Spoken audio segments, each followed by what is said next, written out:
أهلا بكم. خلونا نبدأ بسؤال مباشر وصريح جدا.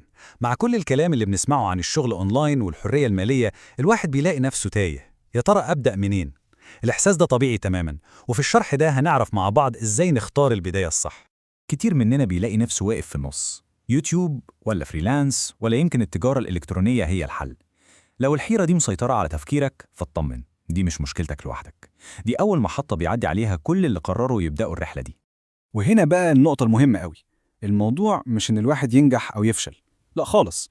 ممكن تختار مجال وتشتغل وتتعب شهور طويلة، وفي الآخر تكتشف إنك كنت ماشي في سكة مش شبهك، مش مناسبة لظروفك أو حتى لشخصيتك. وعشان كده الاختيار الأول ده هو أهم خطوة في المشوار كله. طيب والحل إيه؟ الحل مش إننا ندور على أحسن مجال بيكسب فلوس. الحل موجود جوانا إحنا. الحل إن كل واحد فينا يبني بوصلته الشخصية اللي هتوجهه للاختيار الصح ليه هو، بعيد عن أي ترند أو نصيحة من حد ظروفه وقدراته مختلفة تماماً. البوصلة دي بسيطة جداً، بتتكون من 3 أسئلة أساسية بس كده. قبل ما الواحد ياخد أي قرار لازم يقعد مع نفسه ويجاوب على الأسئلة دي بمنتهى الصراحة. الإجابات دي هي اللي هترسم خريطة الطريق الصح. أول سؤال: الوقت. وبصراحة كده، كام ساعة فعلا نقدر نلتزم بيهم كل يوم، مش بس في يوم الحماس، لا، بشكل مستمر ومنتظم. تاني حاجة: الشخصية. كل واحد فينا مختلف، في اللي بيحب يكون قدام الكاميرا ويتكلم، وفي اللي بيفضل يعبر عن نفسه بالكتابة، وفي اللي بيحب يشتغل في هدوء وتركيز بعيد عن أي دوشة. وآخر سؤال: عامل السرعة. هل الظروف محتاجة دخل سريع دلوقتي، ولا في صبر ومساحة إننا نبني حاجة تكبر معانا مع الوقت وتبقى أصل للمستقبل؟ تمام. بعد ما جاوبنا على الأسئلة دي، يلا بينا نطبق الكلام ده بشكل عملي على أشهر المجالات اللي قدامنا عشان نشوف إيه الأنسب لكل واحد فينا. وهنا لازم نأكد على الفكرة دي تاني وتالت. الهدف مش إننا نلاقي المجال اللي كل الناس بتقول إنه بيكسب أكتر. الهدف هو إننا نلاقي المجال اللي متفصل على مقاسنا، على مقاس ظروفنا وشخصيتنا ووقتنا. هو ده سر الاستمرارية والنجاح الحقيقي. زي ما احنا شايفين كده، اليوتيوب ده طريق النفس الطويل، عايز صبر ومجهود في الأول، لكنه مع الوقت بيبني أصل قيم جدا، وهو مناسب قوي للشخص اللي بيحب صناعة المحتوى والظهور. أما الفريلانس فده يعتبر أسرع طريق للدخل.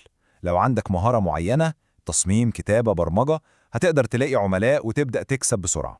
وأخيرا التجارة الإلكترونية، دي فيها إمكانية ربح عالية جدا، بس في المقابل محتاجة شخص عنده مهارات إدارة وهدوء أعصاب عشان يقدر يتعامل مع مشاكل الشحن والمخزون وخدمة العملاء. باختصار محتاجة مدير شاطر. وهنا بقى لازم نقف ونتكلم عن غلطة كبيرة تقريبا كل المبتدئين بيقعوا فيه، وبيكون هو السبب الرئيسي إنهم بيستسلموا بسرعة جدا. أكبر غلطة ممكن أي حد يعملها هي إنه يحاول يمشي في كل الطرق دي مع بعض. النتيجة معروفة ومحسومة: تشتيت، إرهاق، وفي الآخر مفيش ولا طريق بيكمل للآخر. الطاقة بتاعتنا دي عاملة زي شعاع الليزر، لو وزعناها على أكتر من هدف قوتها بتضيع، لكن لو ركزناها على نقطة واحدة بس بتقدر تخترق أي حاجز. الطريقة الصح هي إننا نختار طريق واحد بس ونصب فيه كل تركيزنا ومجهودنا لحد ما نتقنه تماماً. طيب بعد كل الكلام ده المفروض نعمل إيه؟ إيه هي أول خطوة عملية عشان نبدأ بداية صح؟ البداية الصح مش محتاجة جرعة حماس ضخمة بتخلص بعد يومين 3. الحماس ده بيطير. البداية الصح هي الالتزام، نظام وخطوات بسيطة واضحة نقدر نمشي عليها كل يوم. الاستمرارية أهم بكتير من الحماس اللي بيجي فجأة ويختفي فجأة. يعني إيه الكلام ده؟ يعني نبدأ بهدف بسيط جدا نقدر نحققه، وبعدين نمشي خطوة واحدة بس كل مرة من غير ما نفكر في 100 خطوة اللي جايين. الأهم هو التركيز على إننا بنتقدم كل يوم، حتى لو التقدم ده خطوة صغيرة، مش إننا نغير حياتنا كلها في شهر واحد. ده مش واقعي وهيسبب إحباط.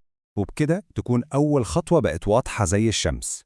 المهمة دلوقتي هي إن كل واحد يقعد مع نفسه، يجاوب على ال3 أسئلة اللي قلناهم، وبناء على الإجابات دي يختار الطريق اللي شبهه هو، مش الطريق اللي نجح مع حد تاني أو اللي شكله بيكسب أكتر.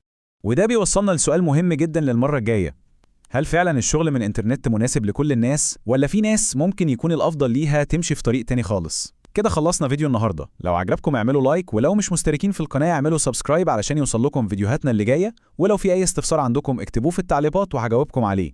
بتمنى لكم الاستفادة دايما، واشوفكم على خير في الفيديوهات القادمة.